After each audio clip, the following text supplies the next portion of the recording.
Welcome, everybody. We're here again with an interview that we do each Thursday now. It's become a standard. Before I get to the interview with our special guest, I got to give you my pointless joke, so get ready. This is for all of you Lion King. I hope you like Lion King. This is from anybody that understands Lion King. So here's the joke. Simba was walking too slow, so I told him to Mufasa. Did you get it, Mike? Sure. Anyway, there we go. Okay, our guests today are Mike Johnson, the superintendent of school. Mike, welcome. Well, thank you. Thanks for having us here. What do you have to tell our folks? Well, last week I started off a little bit about the economic projections and what they were, the information they were providing for us about the shortfall they were anticipating for next year. Well, next year and the next biennium, and maybe even beyond that, when we've had this sharp of a downturn, and as deep as it is right now. And so, we, since spring break, since school closures and the shutdown of the state, can see out a ways that we were going to have some economic issues. And so as a lead team, Amy being part of the lead team, we started to implement some cost savings. And so we put a freeze on hiring, with the exception of hard to fill positions that are essential to supporting students. And we put a freeze on expenditures, with the exception of those that were necessary for the COVID crisis.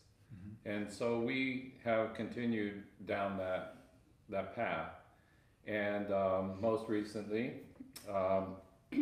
we've agreed as a district to implement furlough days this year. When all governors went to the federal level to ask for relief for states to help lessen the impact of the COVID shutdown, the response was that you have the CARES Act. That's the federal funding that you have right now to support your states during this time. And so in looking at the CARES Act, there is a provision there that Oregon participates in with the federal government, and that's called work share. And so when we reduce the work week with furloughs, then our employees can apply for work share. And so we're not trying to impose a financial hardship on our employees, but we are trying to cut some costs. Looking out into the future, we're projected to have a $300,000 to $400,000 shortfall in Creswell. Yeah. And so with this cost saving measure, these furlough days, we can save about $200,000. And that $200,000 will help us offset the deficit in state funding. And so much so that it will help us, it'll assist us with our budget for the next 3 years. Not that we won't have to continue cost saving measures and strategies, because we will. When we're looking at they're projecting a $4.4 billion deficit shortfall in the budget in the next biennium. And that's split over 2 years, so we're talking about $2.2 billion a year. That's a lot. That's a lot more than we're facing right now. And so we've got to prepare for that. We always have to look 2 to 3 years out when we're looking at our budget and the stability of our district. And so that's the reason that we've done that. And we just want to make sure that we're providing all the services that we need for our kids. We want to maintain the staffing levels that we have, and we want to avoid layoffs and as many furlough days as possible in the future. Well, even though it's bad news, I'm glad that you're sharing it. I hope all of you will stay very much aware, and that we're in this thing together, that we're going to work together to make sure our kids are, that we connect with them and that we care for them and that they are able to learn. So that's important. Well, I would need to mention, though, it'd be remiss of me if I didn't, to say that this was a collaboration of all employees in the district to agree on this cost saving measure. and because we see the issues that it can cause if we don't. And nearly 100% agreement across the district to do these, to take these employee furlough days. Wow. Yeah. Well, I'm sure, at least from my perspective, I sure do hope that you and I can talk about this again before we're through with all of these. That we can at least talk about next year some, once you've decided what next year's going to look like. That'll be an opportunity. And I want you to meet our very special guests today. We've interviewed each of the principals, and now we have a member of the administration that is not a principal, but she serves a very specialized role, and I think this is your first year in our school district. It is, yeah. But this is Amy Aguero. She is our Special Services Director. Well, tell us a little bit about Amy, and then after you've told us about Amy, tell us what Special Services is. Absolutely. So I grew up in Southern Oregon. I attended the University of Oregon, where I was just sharing. I started as a business major, actually, and didn't care for the classes, and randomly was in what they called at the time a freshman interest group, where I took some education classes. Fell in love with those classes, pursued that degree through the U of O. Continued on with my master's degree and went right into teaching 2000. And ended up working, starting in 2003, for the South Lane School District, and worked there at the elementary and the high school and the middle school level. And I served there as a special education teacher. I worked with speech and language department. I worked with students on the spectrum. And then 3 years ago went into administration. And so I got to be part of the process in South Lane of building the new Harrison Elementary School, which was a pretty phenomenal experience. And then this last fall, I applied for the position here as Director of Special Services, and so I made that transition late October and came on over here at Creswell. So tell us what Special Services is. So Director of Special Services, there's quite a few programs. I mean, the bulk of what I do is overseeing the special education services that are provided district-wide. And so some of that is just helping support our staff. We have a phenomenal staff at the elementary, middle, and high school level that support students of varying needs. We partner and contract out with the ESD, Education Service District, Lane ESD, and we actually provide and house our life skills program at the elementary school and at the middle school. And then we partner with South Lane, and they host our high school students. And so we have life skills students at 2 of our home schools here, and then 1 in Cottage Grove. And so helping support that program, what that often means is we have nursing staff, so helping support our nursing staff in supporting the needs of those students who are medically fragile or have some needs that require a nurse.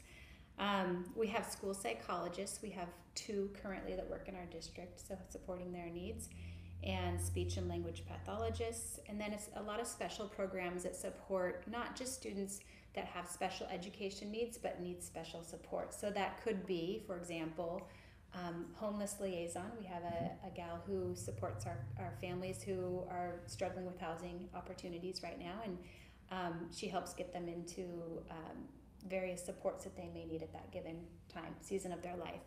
We have our family resource coordinator who similarly supports families that are in need and getting them connected with proper services. At the high school level, supporting our youth transition program. So YTP is the acronym they use for that. And that is going from our high school base to the workforce in whatever realm that may be, or education. It's a post-secondary opportunity. And so we have a staff member who supports students as they navigate into those steps beyond Creswell High School. If I can interrupt, is that service you just mentioned, is that part of special ed? And it's for those life skill students, or is... Yes, great question. So that does tack it. So when a student is on an individualized education plan, the acronym we use there is IEP. So when they're on an IEP, that actually could carry over potentially until they're 21 years old. And so YTP, the Youth Transition Program, is a piece of that. And so when we talk about their education plan beyond high school, then we may be looking at ways that we can support up through 21. And that could be academic services, or it could be opportunities to pursue post-secondary education. It could be job opportunities as well. Wow. So yes, that's good to know. Part of I didn't know about that one at all. Oh, that's cool. Yeah, that's a good one. As a volunteer at the elementary school, I see the educational services personnel there all the time. It's amazing to me how many are helping students here at Creswell. Do we have an unusually large segment of that, or is this pretty normal in public schools? I'd say, I mean, it's slightly higher than the state. So in terms of students that are accessing special education services, we're at about 19% for Creswell School District, which is a little above the average.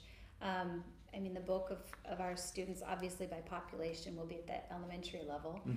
Sure. But yeah, we do have a pretty significant number, fifth of our population. Yeah. Sure. Yeah. I know that during this time of distance learning, it seems that to me, just as an uneducated observer about special ed, that distance learning would be really difficult for special ed students.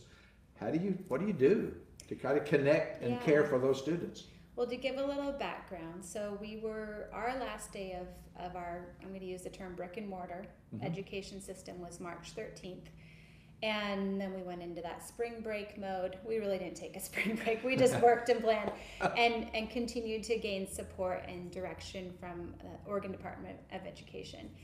And so by about April 13th, we were starting our distance learning mode. We had already given opportunity for the supplemental supports that were posted online, and we really transitioned to that full-on distance learning and started to get into that. Well, our special education teachers, that information that we were getting continued to evolve just like it did for our general education supports. And so the week of April 13th, we continued to support our classroom teachers, get students equipped with technology. We too were making connections with our students that we call it case managing our students. So case managers reached out to their families and students to see how they could support. It really varied at the different grade levels though. So our elementary, it's much more based on the contact we had with families. And then our middle and high school gets more into making connections with the students, just different in the nature of how they have the classrooms set up. But yeah, definitely a lot of care around how to support families as we transition to this distance learning model. Yeah. Well, I know that you've said that speech therapy has been one of the big parts of special services. How do you do that in distance learning? That's a good question too. So we have 2 speech therapists on staff, and you know we've been given a little bit of flexibility from the state in terms of how we support students in that area, but a lot of our younger students at the elementary level are working on articulation and speech needs, so working on forming some letter sounds and articulation in that sense. Well, that's difficult to do through a packet. And so we have 2 speech therapists who were feeling ready to take on that challenge of what we're calling teletherapy. And so they actually have set up classrooms one-on-one with students and worked with the families to set this relationship and correspondence up. But they actually work on providing speech therapy via online modes. And so they set up sessions twice a week with families. They're 10 to 20 minutes depending on the level of need, and have gained some momentum there, and have actually quite literally continued on with their therapy services. Wow. Yeah, that's cool. Pretty neat. It is.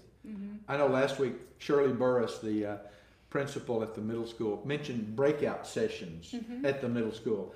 I guess that you're a little bit a part of that. How's that work? Are you familiar with it? I'm familiar, yeah. So we do have breakout sessions, and again, mostly at the middle and high school level. We're going to see this more in place in terms of how we're supporting our students with special ed needs. But kind of a fun story with that, we do have the breakout sessions. We have our education assistants who are able to also work with students in those realms, so to speak, as well as our teachers. But we had a classroom at the middle school where there was a student not showing up this last week.